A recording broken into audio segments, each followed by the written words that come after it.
అందరికీ నమస్కారం. నేను మీ కుమారస్వామి. ఈరోజు నా యాత్రలో భాగంగా తులసీనగర్ ఆల్విన్ కాలనీ కూకుట్పల్లిలో ఉన్నటువంటి లీలాద్రి లక్ష్మీనరసింహస్వామి ఆలయానికి రావడం జరిగింది. ఈ లక్ష్మీనరసింహస్వామి యొక్క ఆలయం విశేషమైనటువంటిది. కొన్ని శతాబ్దాల నుండి ఈ ఆలయం స్వయంభుగా వెలసినటువంటి ఆలయముగా ఇక్కడ ప్రజలు చెప్తూ ఉన్నారు. కాబట్టి ఈ ఆలయ విశేషాలను, ఆలయ మహిమలను తెలుసుకొని వద్దాం పదండి. హైదరాబాదులోని కూకుట్పల్లి ఆల్విన్ కాలనీ తులసీనగర్లో ఉన్న ఒక మహిమాన్వితమైన క్షేత్రాన్ని మనం ఈరోజు దర్శించబోతున్నాం. సుమారు 500 సంవత్సరాల చరిత్ర కలిగిన స్వయంభుగా విలసిన శ్రీ లక్ష్మీనరసింహస్వామి వారి యొక్క పవిత్ర క్షేత్రం. ఈ క్షేత్రంలో స్వామివారు స్వయంగా వెలిశారని, ప్రతిరోజు రాత్రి నాగదేవత వచ్చి స్వామిని రక్షిస్తుందని స్థానికులు విశ్వసిస్తారు.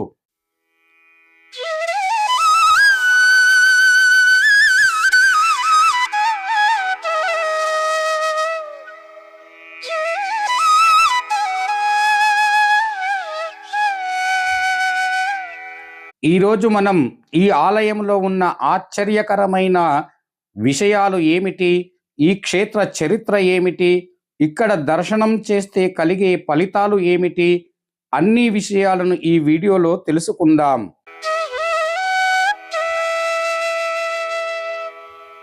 ఈ ఆలయంలోని ఎత్తైన పెద్దని గుండురాళ్ల మధ్యలో గణపతి మనకు దర్శనమిస్తాడు.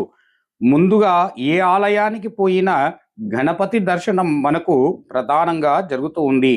ఇక్కడ కూడా మనము గణపతిని ఆరాధించి ఆలయ ప్రవేశము చేద్దాం. వక్రతుండ మహాకాయ కోటి సూర్య సమప్రభ నిర్విఘ్నం కురుమే దేవ సర్వకార్యేషు సర్వదా అంటూ ఆ గణనాయకునకు నమస్కారము చేసుకొని ఆలయ చరిత్రలోకి వెళుదాం పదండి.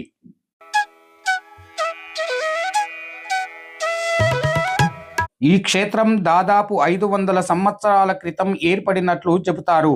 ఈ ప్రాంతములో భారీ బండరాళ్ల మధ్యలో స్వయంభుగా లక్ష్మీనరసింహస్వామి వెలిశారు. కాలక్రమేణా ఈ మహిమ గురించి చుట్టుపక్కల ప్రాంతాలలో తెలిసింది. భక్తులు పెద్ద సంఖ్యలతో రావడము ప్రారంభించారు. స్వామివారి కీర్తి మరింత విస్తరించడముతో స్థానికులు, పెద్దలు, భక్తులు అందరూ కలిసి ఈ క్షేత్రాన్ని అభివృద్ధి చేయాలని సంకల్పించారు. అందులో భాగంగా స్వయంభుగా వెలసిన స్వామివారిని యథాతథంగా ఉంచి పక్కనే మరొక లక్ష్మీనరసింహస్వామి ఆలయాన్ని నిర్మించారు. స్వయంభు లక్ష్మీనరసింహస్వామి ప్రత్యేకత ఈ క్షేత్రంలోని అత్యంత విశిష్టమైన అంశము. స్వయంభుగా వెలిసిన స్వామివారికి విగ్రహం, స్వామివారు పెద్ద గుండ్ల రాతి బండల మధ్యలో వెలిసి ఉండటం ఎంతో ఆశ్చర్యకరమైన విషయం.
సాధారణంగా మనం దేవాలయాలలో ప్రతిష్ఠించిన విగ్రహాలను చూస్తాం.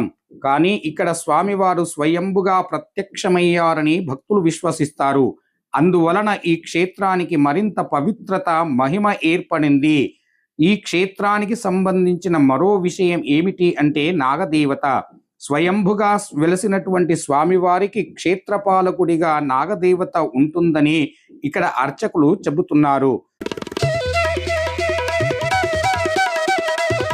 స్వామివారి వెనకాల భాగములలో నాగదేవత పుట్ట కూడా కనిపిస్తుంది.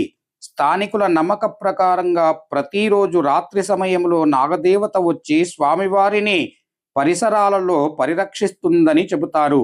ఇలాంటి విషయాలు ఈ క్షేత్రముపై భక్తులు విశ్వాసాన్ని మరింత పెంచినాయి. శ్రీ మహావిష్ణువు యొక్క దశావతారాలలో నరసింహస్వామి అవతారము 4వది మరియు అత్యంత శక్తివంతమైనది అని భక్తులు ప్రగాఢంగా నమ్ముతూ ఉంటారు. భక్తుడైన ప్రహ్లాదుని రక్షించడానికి, హిరణ్యకశ్యపుడనే రాక్షసుని సంహరించడానికి శ్రీహరి సగం మనిషి రూపములో, సగం సింహ రూపములో ఒక స్తంభము నుండి ఉద్భవించినట్లుగా చెబుతారు.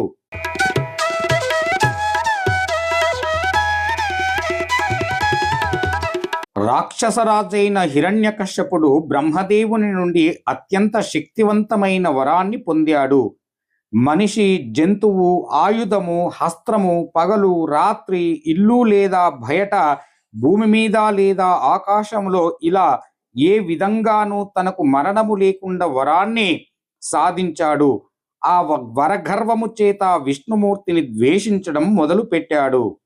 హిరణ్యకశ్యపుని కుమారుడైన ప్రహ్లాదుడు చిన్నతనము నుంచే శ్రీమన్నారాయణుని పరమ భక్తుడిగా ఉన్నాడు. తండ్రి ఎన్నిసార్లు చెప్పినా భగవతునామ స్మరణ ఆపలేదు.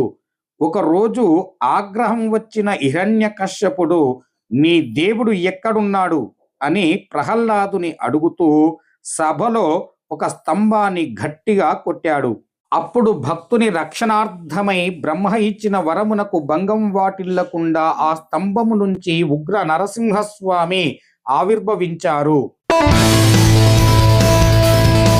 స్వామివారు సంధ్యా సమయములో, రాత్రి కాదు పగలు కాని సమయము, సింహపు తల, మానవ శరీరము, మానవుడు కాడు మృగము కాని రూపము, గడప పైన, ఇల్లు బయట కాని లోపల ప్రదేశము కాకుండా తన గోర్లతోనే ఎటువంటి ఆయుధము లేకుండా హిరణ్యకశ్యపుని పొట్ట చీల్చి చంపాడు. ఆ తర్వాత ప్రహ్లాదుని ప్రార్థన వలన స్వామివారు శాంతి వహించి లోక కళ్యాణం కోసం లక్ష్మీ సమేతముగా కొలువై ఉన్నాడు. లక్ష్మీ నరసింహస్వామి చరిత్రను భాగవతాలలో మరియు పురాణాలలో సమగ్రంగా వర్ణించారు. ఈ లీలాద్రి ఆలయ చరిత్రను పంతులు గారిని అడిగి తెలుసుకుందాం పదండి. అయ్యా నమస్కారములు. నా పేరు కుమారస్వామి. నా యాత్ర అనే ఒక చిన్న యూట్యూబ్ ఛానల్ ద్వారా ఈ మన తులసీనగర్ కాలనీలో ఉన్నటువంటి విశేషమైనటువంటి విగ్రహము, అత్యంత శక్తివంతమైనటువంటిది లక్ష్మీ నరసింహస్వామి ఆలయం స్వయంగా వెలిశారని విన్నాను. కాబట్టి ఈ ఆలయం విశేషము, ఆలయ విశిష్టత, చరిత్ర కాస్త వివరిస్తానని మనస్ఫూర్తిగా కోరుకుంటున్నాను. జై శ్రీమన్నారాయణ. ఇక్కడ శ్రీ లీలాద్రి క్షేత్ర స్వయంభూ దేవస్థానం ఇది. కొన్ని వందల సంవత్సరాల క్రితం స్వామివారి ఇక్కడ స్వయంభూగా వెలిశాడు. అప్పుడెప్పుడో కింద అంత చెరువు ప్రాంతంలో పెద్ద పెద్ద గుండురాళ్ళు ఉంటే తమిళనాడుకి వెళ్ళే వర్కర్లు వచ్చి ఆ యొక్క గుండురాళ్ళను తీసే సమయంలో ఇక్కడికి రావడం జరిగింది. ఇక్కడ ఈ యొక్క గుండుకు స్వామివారి స్వయంగా వెలిసడము చూసి వాళ్ళు ఇతరులకు చెప్పగా దినదినాభివృద్ధి చెందితే ఈరోజు విశేషమైనటువంటి పూజలతో స్వామివారు అలరాడుతున్నారు. ఎంతోమంది భక్తులు వచ్చి స్వామివారి ధరిస్తున్నారు. ఈ స్వయంభు క్షేత్రానికి క్షేత్రపాలకుడు నాగస్వరూపము ఇప్పటికి కూడా ప్రతిరోజు స్వామివారి దగ్గరనే ఉంటుంది. రాత్రి కాగానే స్వామివారి దగ్గరికి వస్తుంది. ఉదయం మళ్ళీ గుడి తలుపులు తెరిచే సమయానికి స్వామివారి దగ్గర నుండి వెళ్ళి మళ్ళీ దాని స్థావరానికి వెళ్తుంది. క్షేత్రపాలకుడు అది. ఇక్కడ స్వామివారు చాలా అత్యంత శక్తివంతమైన స్వామి. ఒక 500 సంవత్సరాల చరిత్ర అయితే ఇప్పటి వరకు దీన్ని కనుగొన్నారు. ఇది స్వయంభూ క్షేత్రములో ప్రతి ఒక్క భక్తులు వస్తున్నారు. తమ తమ కోరికలు స్వామివారికి విన్నవించుకొని స్వామివారి దివ్యమైన ఆశీస్సును పొందుతున్నారు. దినదినాభివృద్ధి చెందుతుంది. ప్రతి ఒక్క భక్తులు ప్రతి ఒక్క ఏ కోరికలున్నా స్వామివారిని కోరుకుంటారు. ముఖ్యంగా వ్యాపార అభివృద్ధి కానీ, ఉద్యోగాలు లేని వారి ఉద్యోగాలు కానీ, సంతాన యోగం లేని వారికి సంతానం కానీ, వివాహాది శుభకార్యాలు కానీ, ప్రత్యేకంగా చెప్పాలంటే స్వామివారికి వృత్తి ఉద్యోగ వ్యాపార సంస్థల్లో కానీ, మనోవాంఛాలు నెరవేరులో ఆలస్యమవడం కానీ, వివాహాది సంబంధాల్లో కానీ ప్రత్యేకంగా స్వామివారిని దర్శించి ఒక 3 వారాలు స్వామివారిని దర్శిస్తే చాలు, 4వ వారము వారి యొక్క మనోవాంఛలు సఫలీకృతం అవుతున్నాయి. ఇది ఎందరో భక్తులు చెప్పినటువంటి మాట. కాబట్టి స్వామివారి ఒక 3 సార్లు స్వామివారిని దర్శించి ఏ కోరిక ఉన్న మనసులో వేడుకుంటే చాలు ఇట్టే నెరవేరుతాయి. ఇది ప్రత్యేకంగా జరుగుతున్న సందర్భం ఇది. కాబట్టి భక్తులందరూ కూడా స్వామివారి దివ్యమైన ఆశీస్సులు పొందాలని చాలా దూరం నుండి కూడా వస్తున్నారు. వారి మనోవాంఛాలు స్వామివారికి వేడుకుంటున్నారు. స్వామివారి దివ్యమైన ఆశీస్సులతో అతి తొందరలో వారి కోరికలు నెరవేరుతున్నాయి. జై శ్రీమన్నారాయణ. సంతోషం.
చూశారు కదా దివ్యమైనటువంటి ఆలయాన్ని.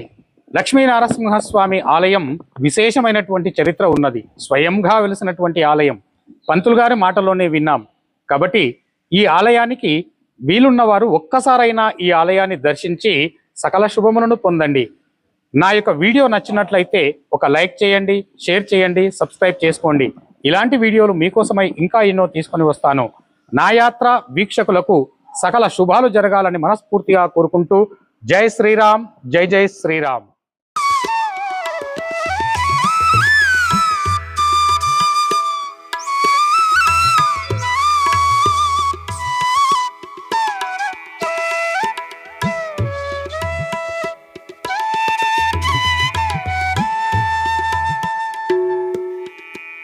ఈ ఆలయం వెనుకాల భాగమునందున 5 పడగల నాగశేషుడి యొక్క విగ్రహాన్ని ప్రతిష్ఠించడం జరిగింది.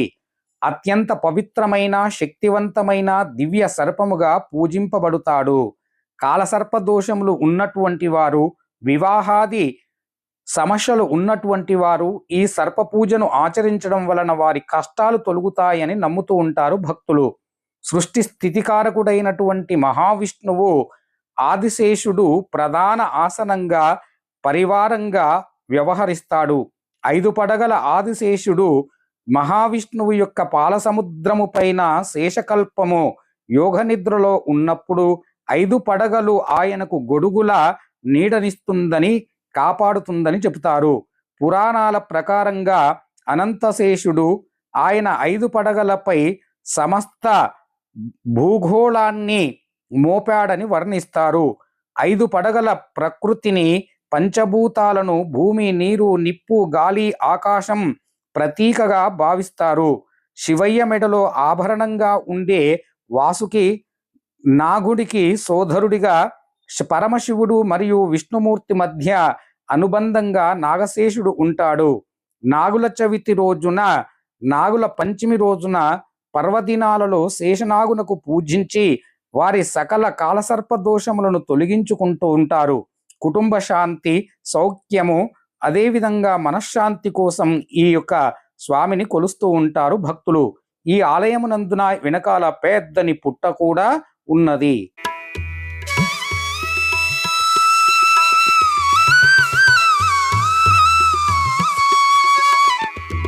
భక్తుల సౌకర్యార్థమై నిర్మించిన నూతన ఆలయం 2 అంతస్తులలో నిర్మించబడి ఉన్నది. ఈ ఆలయములో సువిశాలంగా ఆధ్యాత్మిక వాతావరణములో కనిపిస్తుంది.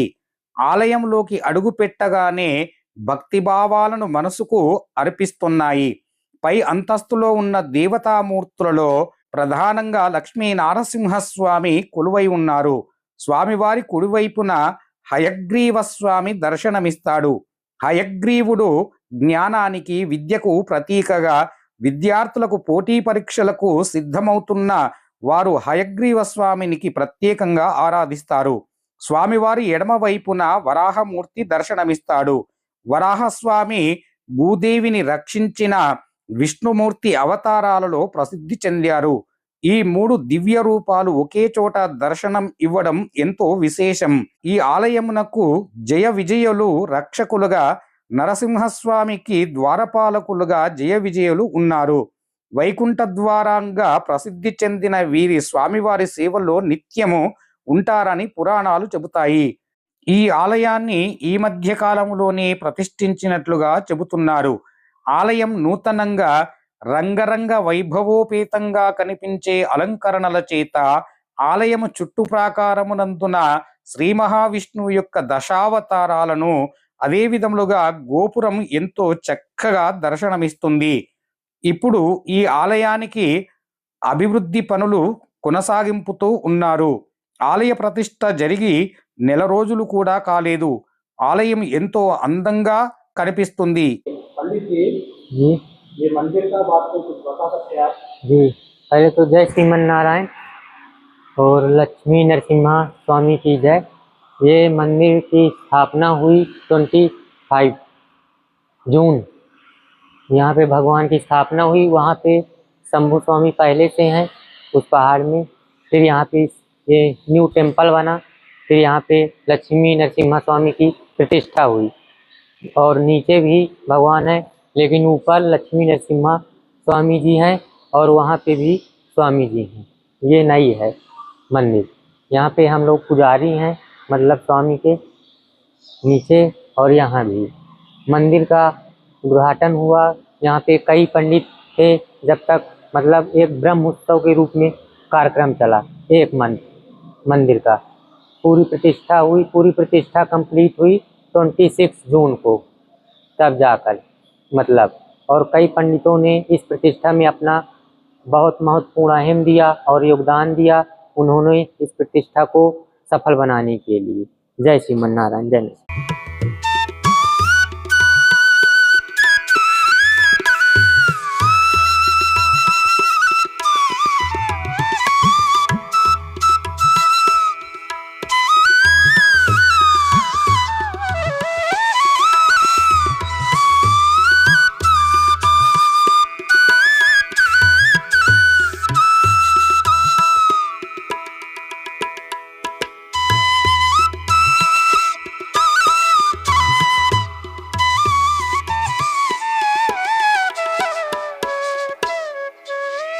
శ్రీ సీతారామచంద్ర స్వామి వారు కొలువై ఉన్న ఈ ఆలయం ఎంతో విశేషంగా కనిపిస్తుంది.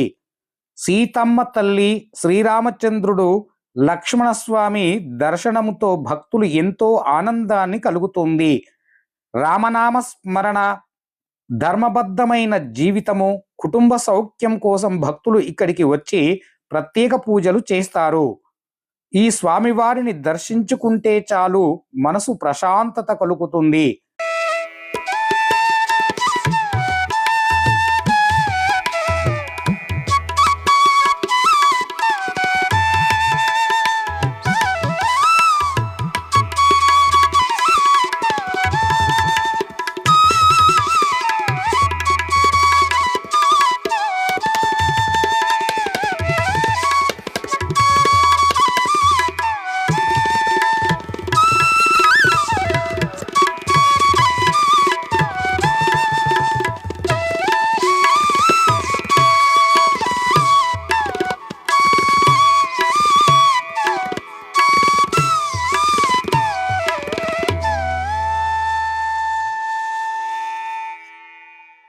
ఈ ఆలయ ప్రత్యేకత ఏమిటి అంటే, ఈ ఆలయంలోని శ్రీ మహావిష్ణువు దశావతారాలలో ఒకేసారి ఇక్కడ 4 అవతారాలను మనము దర్శించుకోవచ్చును. రామావతారముగా, లక్ష్మీనారసింహ అవతారముగా, హయగ్రీవ అవతారమునందున స్వామివారు ఒకే స్థలములో 4 రూపాలలో మనకు దర్శనమిస్తూ ఉంటాడు. మానవులకు కష్టమును తొలగించి సుఖమును ప్రసాదించే విధములుగా ఆలయాన్ని అలంకరించారు. ఆలయమునందున భూదేవి, శ్రీదేవి, లక్ష్మీదేవి ఈ విధములుగా అమ్మవార్లు కూడా దర్శనమిస్తారు. కూకట్పల్లి, ఆల్విన్ కాలనీ, తులసీనగర్లో ఉన్నటువంటి ఈ శ్రీ లీలాద్రి క్షేత్రం లక్ష్మీనారసింహస్వామి దేవాలయం ఆధ్యాత్మికత, చరిత్ర, మహిమలకు సమ్మేళనముగా నిలుస్తూ ఉంది. స్వయంభుగా వెలసిన లక్ష్మీనారసింహస్వామి వారు నాగదేవత విశేషము, హయగ్రీవ స్వామి, వరాహమూర్తి, సీతారామచంద్రస్వామి దర్శనం ఈ క్షేత్రంలో మరే ఎంతో ప్రత్యేకత కలిగి ఉన్నది. ఈ వీడియో మీకు నచ్చినట్లయితే ఒక లైక్ చేయండి, షేర్ చేయండి, నా ఛానల్ను సబ్స్క్రైబ్ చేసుకోండి. ఇలాంటి వీడియోలు మీకు ఇంకా ఎన్నో చూపిస్తూ ఉంటాను. నా యొక్క సబ్స్క్రైబర్లకు, అదేవిధంగా నా యాత్ర వీక్షకులకు సకల శుభాలు జరగాలని మనస్ఫూర్తిగా కోరుకుంటూ ఉన్నాను.